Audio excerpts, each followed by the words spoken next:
Karina and I's 15th wedding anniversary, if you'd believe it. Friday, July 30th, 2004. She ruined it. This is us. This is us. The night of our wedding. We just looked like two little young kids, and we were married in the church we grew up in, and we were practically kids ourselves. She was 20, I was 21, almost 22, and we've known each other since middle school practically, and been friends a number of years. And now, I'm going to say this. Karina might remember this differently, so I'm going to preface this all with this is my memory. So if you want to hear the other story, ask her about it later. Get the truth from her. But my memory is, I was 2 grades ahead of Karina. So after my freshman year of college, I came back from college, and we were going to church together. I saw her in church, and I looked at her, and I thought, wow, she's attractive. Came back from college, and I was like, maybe I should make, if I can say this, make a move on that. Am I not allowed to say that in church, Tom? Maybe I should choose my words better. Maybe if I should take some action on that, since our sermon series is action required. So I decided, I should see what's going on there. But any hopes I had of taking some action were dashed when I found out she was in a relationship with one of her classmates. Now, luckily for me, by the end of summer, he went off to college because he was a year ahead of her, and they broke this thing off.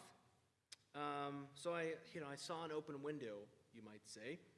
So throughout my sophomore year of college and her senior year of high school, we stayed in contact, and I came back spring break. She had her junior, senior, and I went with her to that as friends because we were good Baptists, so we went as friends. But then I came back for the summer, and I remember we were in a McDonald's. She was nannying for a couple little boys, and I think it was a McDonald's on 64th and Wadsworth, if you know where that McDonald's is. And I think that's where we kind of made it official, if you will. And so we kind of were a thing, I guess you would say, throughout the summer. I even went away to work at a church youth camp, but to stay in contact with her, I did something none of our kids would ever understand today. I wrote her actually letters, old school snail mail letters, and sent them in the mail to her before these days of text messages, and even I didn't really have access to email much back then. So then, summer was over, and we went to college, and it's a long story. You can let her explain this to you, but she actually ended up attending the same college I went to. So we were back at a Baptist Bible college, and, things were, things didn't go as smooth at college as they had before. And I was a junior now at college, and she was a freshman. I had this roommate. I'm gonna throw him under the bus here. His name was Blake, and Blake, if you're watching, yes, I'm throwing you under the bus on purpose. But he had this knack for overcomplicating things. And whenever Karina and I's relationship was on rocky ground, he would always suggest we break up. And Karina, probably to this day, is not a huge fan of Blake still. And yes, Blake was my best man, actually, in this marriage, so we shouldn't throw Blake under the bus completely. And I was overly influenced by Blake. But, Karina's always like, why are you listening to Blake so much? It's like, well, he's my roommate. Like, I see him all the time, and he's pretty persistent. So, I should have done better. And I think he was single, and I think he was trying to, work out his own stuff there. But I won't get into that. So I remember after our first kind of kerfuffle, if you will, and Blake suggesting, hey, you should probably just break it off. So we were walking around the edge of campus one afternoon, and I just kind of broke the news to her gently, like, hey, we should take a break and remain friends. So we did that. And I don't remember how it happened again the second time, and she'll have to tell you this, but somehow we ended up getting back together again, and then I broke it off again after listening to Blake. Yeah, that's good. That's good. I deserve those judgmental stares. Yes, I do. Yeah. So, obviously it worked out. We're still together today, so it worked out. But it was still, mind you, it was still the first semester of college. This all took place until this first semester of college. That she had this guy friend who was trying to make a move on her. And in the good Baptist world, you have to make sure. I don't know what his deal was. He wasn't ready, whatever. But it worked out for me. But he had his mindset how he was going to get his foot in the door. Was he was going to drive her home for college, for Christmas break from college. And yeah, I don't know if it sounds like a big deal to you all, but in Baptist Bible College world, that was a big first step. That was a way to get yourself in the door. So I don't remember exactly how it went, but I found out about this and was like, no, this ain't cool. So I confessed for a third time my feelings to Karina, and she blew him off. But I didn't get into the door the third time that easily. If I remember correctly, her roommate was then Jessica Dobler, and she said, Loren, you've got to earn this back. So in front of she lived in what was it? Vic dormitory, out on the front grass on the grass. Her roommate made me get down on my knees and beg for her affection back. So I did that. And we drove home together for Christmas, and the rest is history. So as funny as it is to laugh at now, our relationship, at least in the beginning, was pretty dysfunctional. And I think, I'll take the hit. Probably most of it was my fault. And it was, in my anxiety about having to figure out how to handle this new relationship, I was bringing in this outside person, my roommate, Blake, to help me handle all this anxiety, this tension that I wasn't familiar how to deal with. So in the world of psychology, we call this an emotional triangle, where you have one person, the second person, and the triangle exists because at the top of the triangle, you bring in a third person. We bring in a third person to help us manage that anxiety. So basically, an emotional triangle is created whenever the emotional anxiety between two people gets focused on a third person or an issue. So we do this because it's a great way to avoid change. So instead of focusing on our own stuff, we focus on a person or an issue to shift the focus away from ourselves. Sometimes we're the ones creating the emotional triangles. Sometimes the emotional triangles are foisted upon us. So, obviously, like I said, we do it in relationships. I was tense about my relationship to Karina, so I went out and sought Blake's opinion and created a triangle. I'm sure during our time, there was times where Blake was tense about a relationship, so he created a triangle and butted himself into our relationship. We also do it at work, right? If we're having a disagreement with our boss, we might go to our coworker and say, man, can you believe what our boss is doing? So we'll kind of recruit allies. Or sometimes we'll do it to our boss, as if we go to our boss and be like, hey, Rolando, do you hear what people are saying? And that's the most innocuous thing we can say people are saying, but it's quite, what's the word? Ingenious? That's not the word I'm trying to think. But because we're kind of this anonymous out there figure, but it's really a third emotional triangle about these other people, these nameless other people. So like I said, triangulation is a coping mechanism to deal with our own anxiety as our anxiety arises with our own relationship, so we seek outside support. So like I said, we're anxious about our boss, so we seek a coworker support when we recruit a coworker to share the anxiety. But the thing is, the more we understand triangulating, the more we see it everywhere, even within our own society. To lead some heavier examples, to be honest, our nation has a long, dark history with prejudice. So rather than dealing with that discomfort, we triangulate other groups and accuse them of sowing discord when really we're the one uncomfortable with our relationship with prejudice. Another example is, speaking of present time, we have, as a nation, have not figured out how to deal equitably and fairly with immigration. So what do? Is we triangulate and shift the burden onto migrant children to blame them. See, again, the relationship is between us and immigration, and we triangulate migrant children and foist the blame onto them and say they're the problem. And even another example, just this past week, the city of Centennial passed a camping ban. So again, the challenge is the relationship between the city of Centennial and homelessness. And rather than deal with that relationship, they triangulate and pass this camping ban that doesn't solve the problem, but shifts the burden of responsibility onto something else.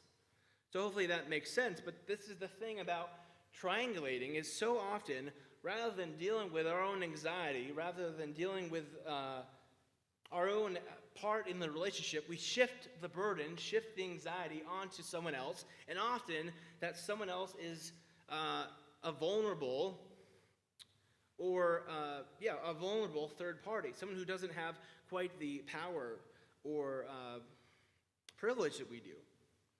So hopefully it's obvious that these are not the best way, the healthiest ways to deal with anxiety and stress. But despite this endless drama, this endless soap opera that we so often live into, we don't know how to do things differently. Because in the short term, it feels better. Like we've just pushed off some anxiety onto something else. But in the long run, what we've done is we've created just more and more complexity and triangles that makes just life complicated and crazy and ridiculous.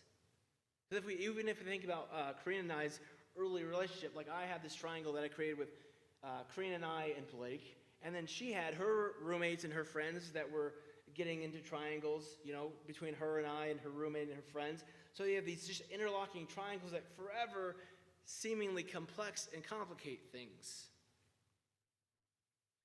One person said that it takes two to tango. We've heard that, right? It takes two to tango. It's been said it takes three to tangle. It takes two to tango. It takes three to tangle. So the question is, how do we untangle? The good news is that Jesus shows us a better way. So today we're starting a new series called Action Required, and for the next 4 weeks, we're going to be talking through some of the ways that Jesus asks us to take action in our life and in our world. But before we can talk about how we should act, or for what we should act, I think we should talk about also how we should act. And Jesus shows us just that.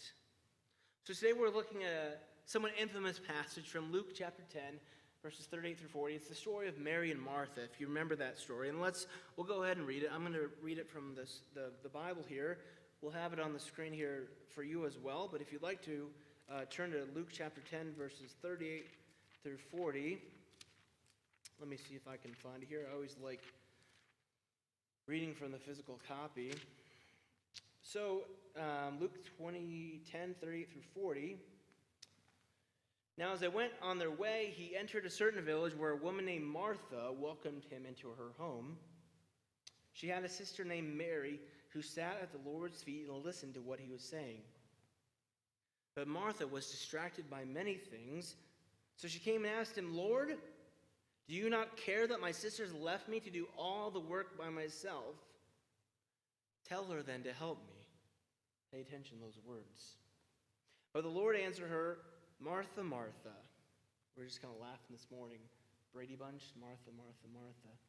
"Martha, Martha, you're worried and distracted by many things. There's need of only one thing. Mary has chosen the better part, which will not be taken away from her." Now, there's a lot of stuff happening in this text, a lot of stuff culturally that just doesn't we can't understand in our culture to their culture. And I don't want to dive too deep into that this morning or to make assumptions, because truthfully, throughout the years, this text has been used in a lot of ways to kind of shame and belittle women, and I don't want to do that today.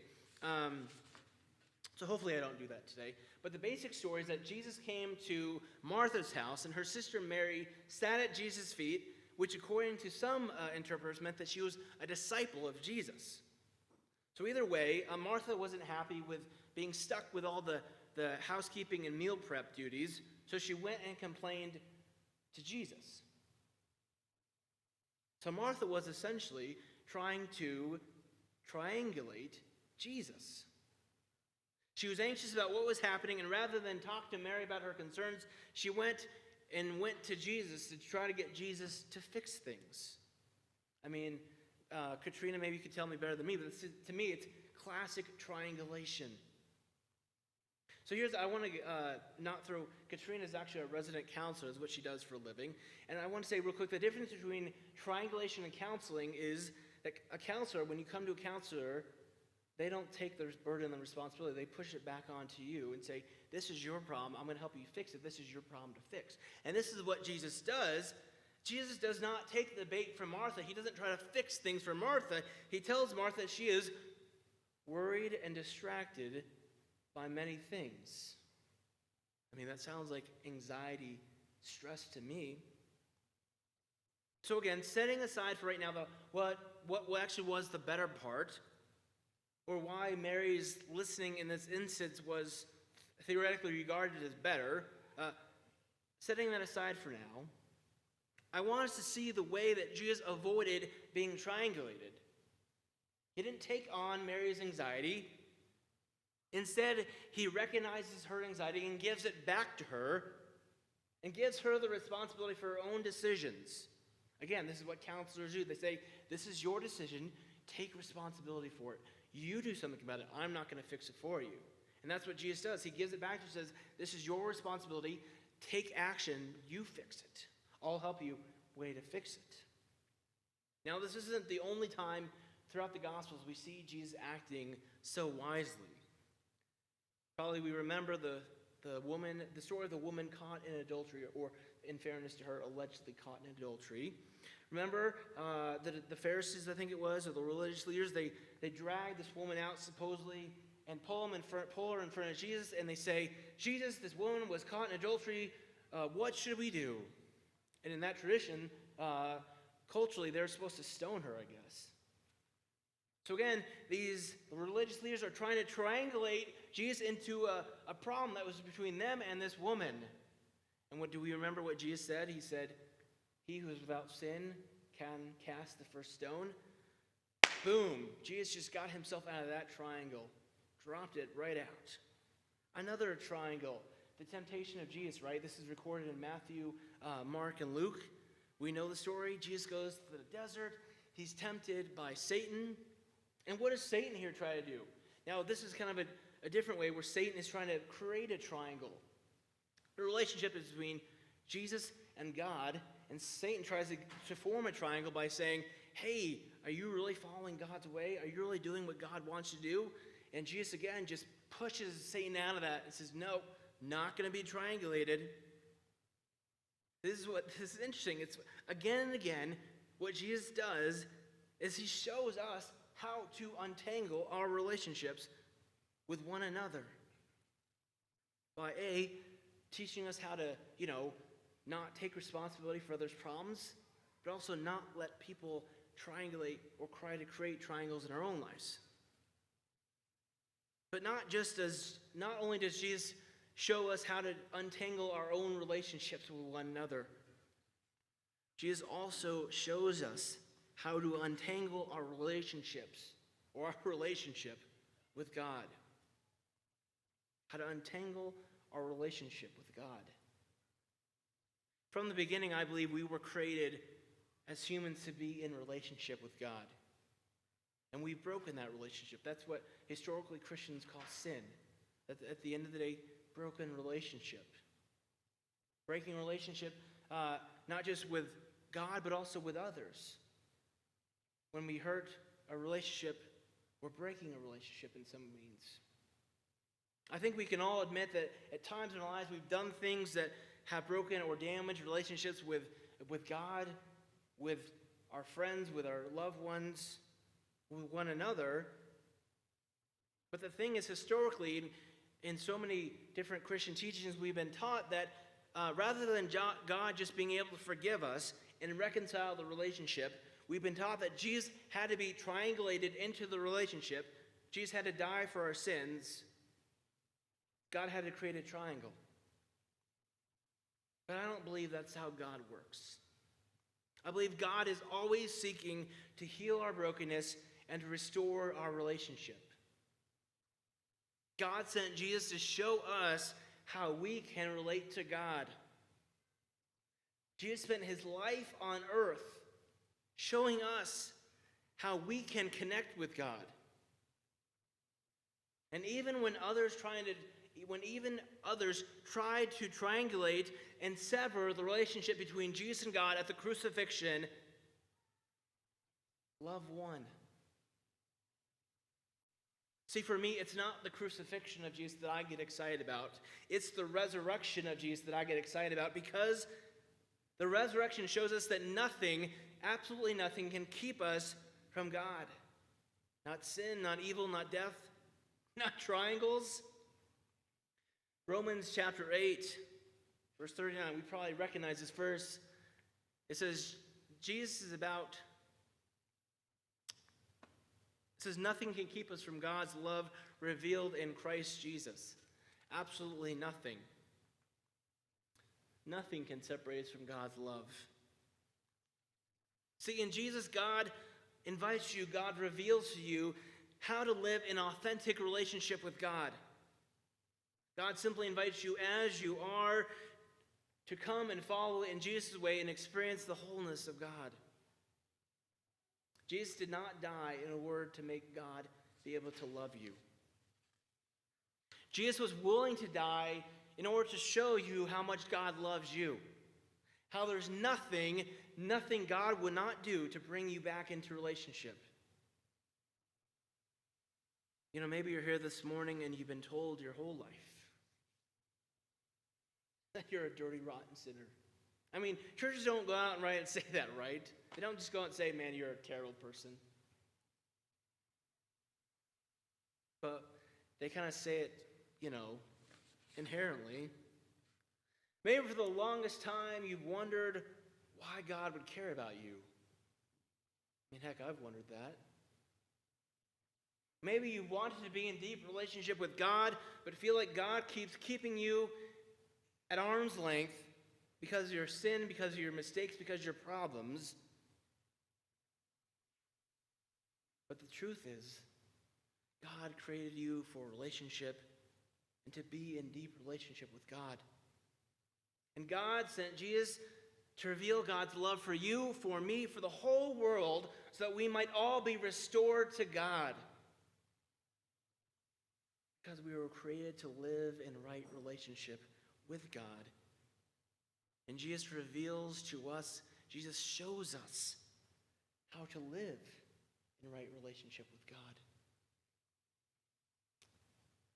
And here's the kicker.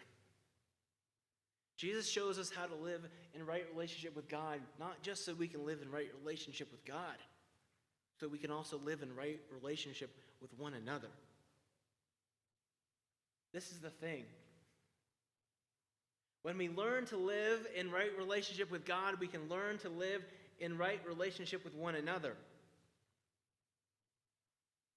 Because we begin to see the ways that our actions, our attitudes are contributing to the brokenness in our personal relationships. And we can begin to seek amends to fix and restore those relationships. And the more we begin to see the ways our own actions are contributing to the brokenness in our nation, in our world, and we begin to seek making amends in those relationships, making amends of our own brokenness in those relationships. And the thing is, nothing will change overnight. If I can say that, it's not too much of a bummer. I think that's one of the things that gets us down in life is we want things to happen overnight. We want change to happen overnight. Our world, our lives, our relationships, they're pretty tangled. They're pretty messy at times. We can't fix those things overnight.